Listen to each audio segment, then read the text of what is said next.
రాజకీయం, cinema, గమ్మతి ఇచ్చంత్రాలు, viral అవుతున్న వీడియోలు ఇట్లా తీరు వార్తలతోని మైక్ టీ ముచ్చట్లు తయారుగున్నాయి. చలో సుషేద్దాం పాని అందుకంటే ముందాలు హెడ్లైన్స్.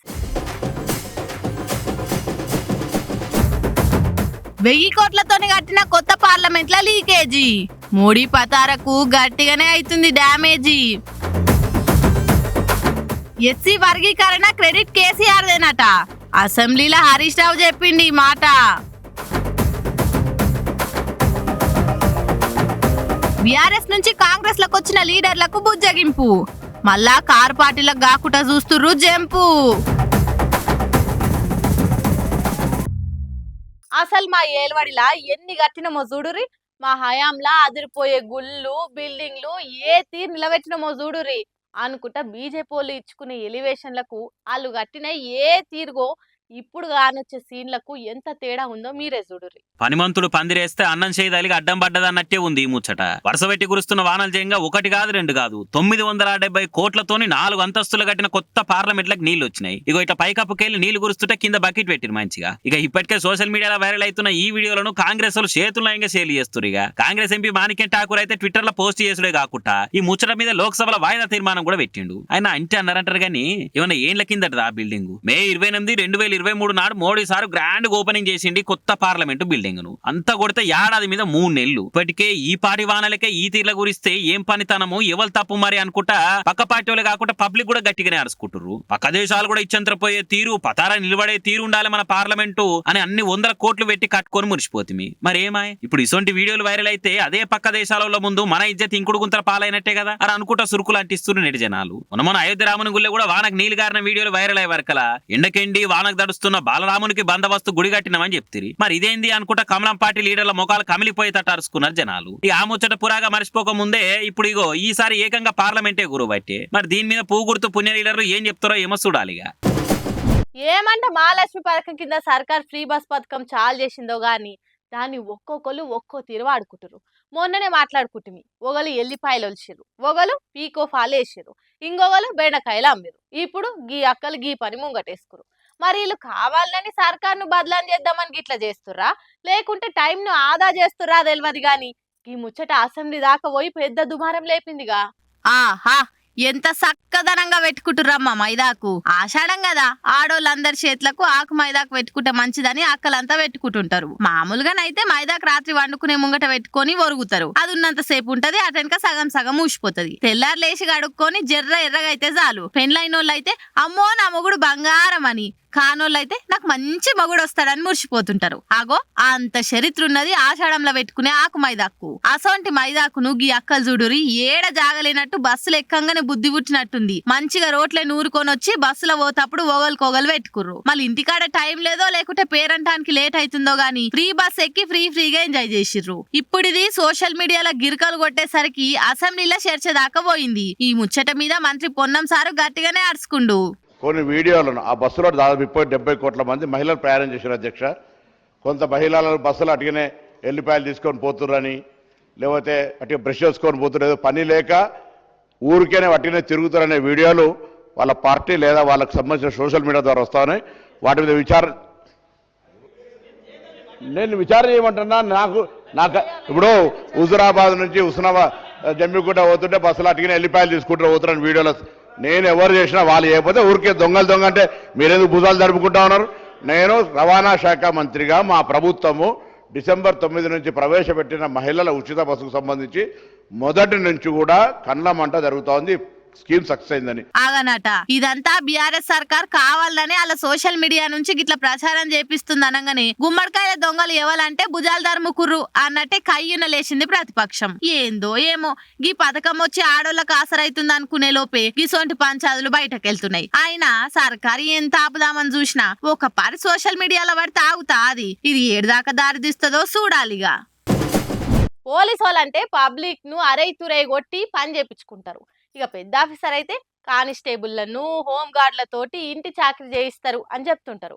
కానీ అందరు అట్లేం ఉండరు.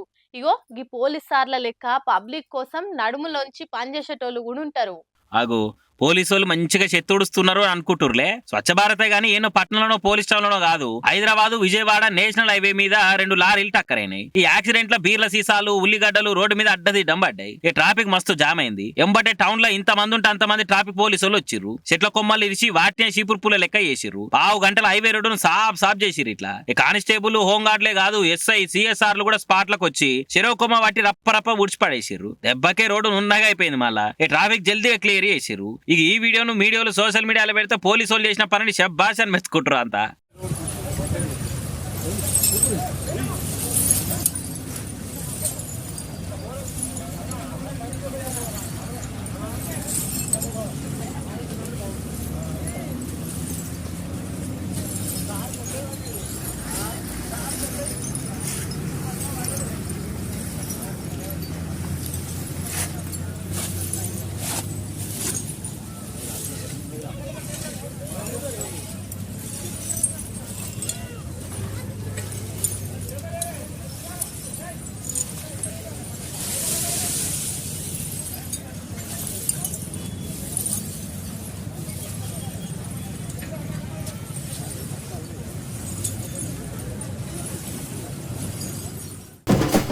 గద్వాల్ ఎమ్మెల్యే బండ్ల కృష్ణమోహన్ అన్న అధికార పార్టీ కండువా కప్పుకొని 2 వాష్లు కూడా చేసిండో లేదు, మళ్ళా అప్పుడే పాడేసిన పాత కండువాను కప్పుకుండు కదా.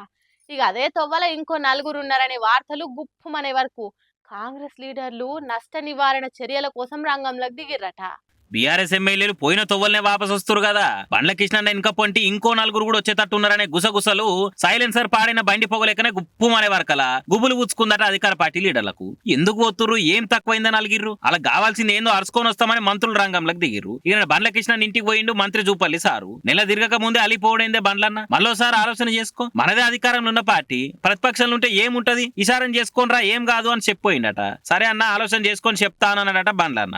ఇక సీఎం సార్ కూడా పోసారం సార్ తోటి ఎమ్మెల్యేల తోటి ములాఖత్ అయ్యిండు. సార్ అమెరికా పోతున్నాడు కదా, ఇక అప్పటిదాకా ఎమ్మెల్యేలు ఏమేం చేయాలి ఏం కథ అన్నది మాట్లాడుకొచ్చిండు. ఇక పోసారం సీన్ సార్ తోటి ఇక సీన్ అన్నా నువ్వేం వేరే ఆలోచన పెట్టుకోలే కదా, ఏమని ఉంటే నాకు చెప్పుర్రి, మనసులో ఏం పెట్టుకోకుర్రి అని ధైర్యం చెప్పిండట. ఏగవన్నీ గాలి వార్తలు రేవంత్ అన్న మేమేడికి పోతామని చెప్పిరట జంపైన ఎమ్మెల్యేలు. మరి చూడాలి దేని దాకా పోతుందో ఏం కథను. ఇవాళ సుప్రీంకోర్టు చారిత్రాత్మకమైన తీర్పు చెప్పింది. ఎస్సీ వర్గీకరణ చేసి రిజర్వేషన్ల కోసం ఎన్నటి చందో పోరాటం చేస్తుండు మందకృష్ణ మాదిగన్న. దానికోసమే బీజేపీ తోటి జత కూడా కట్టిండు. అన్నట్టే ఇవాళ అన్న పోరాటానికి ఫలితం దక్కింది. 50 ఏండ్ల సుదీర్ఘ పోరాటం ఫలించినట్టే అయింది. అందులో మందకృష్ణన్న 30 ఏండ్ల పోరాటానికి విజయం చేకూరింది. ఎస్సీ వర్గీకరణ మీద సుప్రీంకోర్టు తీర్పిచ్చింది. ఎస్సీ వర్గీకరణ చేసి రిజర్వేషన్ల అమలుకు సుప్రీంకోర్టు సై అన్నది. దాంతో అంతటా సంబరాలు చేసుకుంటారు. ఇక మన అసెంబ్లీలో సుప్రీం తీర్పు మీద చర్చ నడిచింది. సీఎం సార్ రిజర్వేషన్లు అమలు చేసేందుకు తెలంగాణ సర్కార్ సిద్ధమని హామీ ఇచ్చిండు. అటు మంత్రి Damodar Rajanarasimha sir CM sir కు ధన్యవాదాలు చెప్పిండు. ఇక ఇంత పెద్దగా రిజర్వేషన్ల మీద చర్చకు సర్కార్ సిద్ధమంటే అటు బీఆర్ఎస్ నుండి సబితక్క క్షమాపణ చెప్పాలని డిమాండ్ చేయబట్టిరు. ఇక సీఎం సార్ ఉండి వీళ్ళకు ఎస్సీ వర్గీకరణ ఇష్టం లేనట్టున్నది, అందుకే సభలో దీనికంటే క్షమాపణలే ఇంపార్టెంట్ ఉన్నదనే వరకలా హరీష్ సార్ లేచి అసలు వర్గీకరణ గురించి మోడీ సార్ కి చెప్పిందే మా కేసీఆర్ అని చెప్పుకొచ్చిండు. మా మద్దతు ఉంటది బరాబర్ అని అనుకొచ్చిండు. ఎస్సీ వర్గీకరణ మీద భారత సర్వోన్నత న్యాయస్థానం ఇచ్చిన తీర్పును బీఆర్ఎస్ పార్టీ పక్షాన మా యొక్క హర్షాన్ని వ్యక్తం చేస్తా ఉన్నాం, స్వాగతిస్తా ఉన్నాం.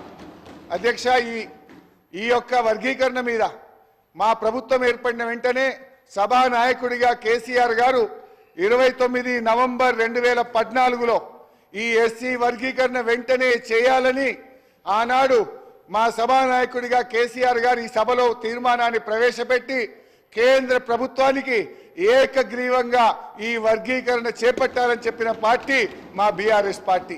ఇక వాడి వేడిగా వారైతుంటే సభలకెళ్ళి బయటకు వచ్చిరు బీఆర్ఎస్ ఎమ్మెల్యేలు. అసెంబ్లీ బయట నిరసన చేసిర్రు. మొత్తానికి తెలంగాణ అసెంబ్లీలో గాయ చేస్తందుకే వచ్చినట్టుందని అనిపించింది ప్రతిపక్ష పోలు. ఉనకదంచినట్టు ఉన్నది తప్ప అలా వాదనలో పసలేదని కాంగ్రెస్ వాళ్ళు ఎక్కిరే పట్టిరు. జమ్మలక్కడి పంబ సినిమా మీరు అందరు చూసిరు కదా, అందులో అంత రివర్స్ అయ్యి పెద్ద పెద్దోళ్ళు కూడా లాగులేసుకొని బడికి పోయి పద్యాలు పాటలు నేర్చుకుంటా సార్లను కాల్చుక తింటారు. ఇగో ఇప్పుడు మీరు చూడబోయే వార్త చూస్తే కూడా ఆ సీనే యాది రావచ్చు. కానీ ఆ సినిమాల సీనుకు ఈ ముచ్చటకు మాత్రం ఎసోంటి సంబంధం లేదు. మరి అసలు మ్యాటర్ ఏందో చూసేది.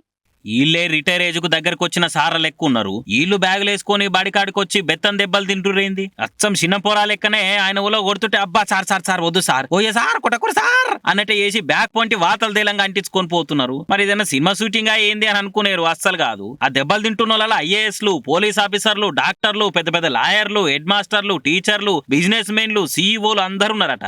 అయితే వీళ్ళంతా చిన్న ఉన్నప్పుడు ఇదే బలే చదువుకున్నారట. పెద్ద అయినాక ఏనో కలిసి మాట మాట్లాడుకుంటా అన్ని యాడ్ చేసుకొని మళ్ళా అప్పటి రోజులు రావురా అని అనుకున్నారట. రోజులు వెనకకు రాకుండా జ్ఞాపకాలు అయితే మళ్ళీ చేసుకోవచ్చు కదా అని ఈ ఉపాయం చేసిర్రు. అందరూ వాట్సాప్ గ్రూప్ పెట్టుకొని ఓ తారీఖు అనుకొని యూనిఫామ్లు కుట్టించుకొని బ్యాగులు వేసుకొని వాళ్ళు చదివిన బడికి వచ్చిర్రు. ఇక అప్పుడు ప్రిన్సిపాల్ తోనే ఇట్లా బెత్తంతో కొట్టించుకుంటా వీడియోలు కూడా తీసుకొని మురిసిపోయారు. కానీ అందరి లెక్క రీయూనియన్ అనో గెట్ టుగెదర్ అనో పెట్టుకొని మంచిగా సూటు బుట్ వేసుకొని స్టేజ్ మీద ఎక్కి స్పీచ్లు దంచి సార్లకు సన్మానాలు చేసి ఇట్లా రొటీన్ కాకుండా ఇంత వెరైటీగా చేసిర్రు అని అనుకుంటా కామెంట్ చేయబట్టి ఇలా సంబరాన్ని చూసిన నేడు జనాలు.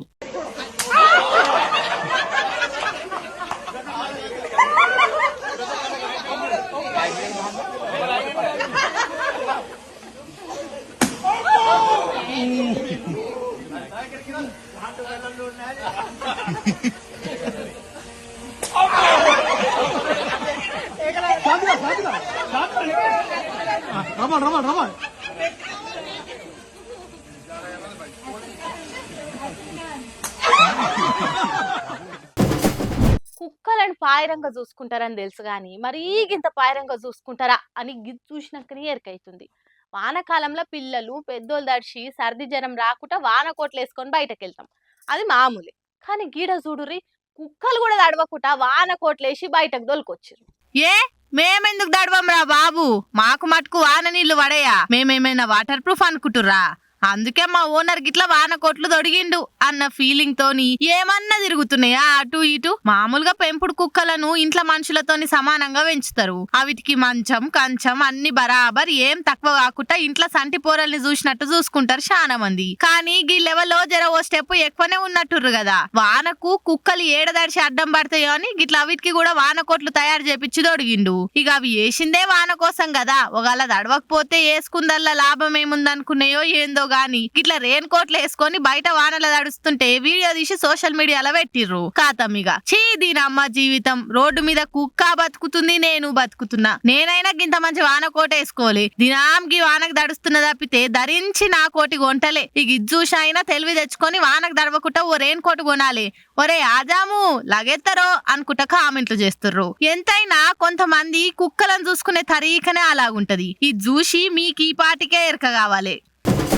సుశిరానిలా నేను పట్టుకొచ్చిన ముచ్చట్లు ఎట్లున్నాయో ఇంకెన్ని ముచ్చట్లతోటి మళ్ళా కలుద్దాం. అప్పటిదాకా చూస్తూనే ఉండరు మైక్ టీవీ ముచ్చట్లు.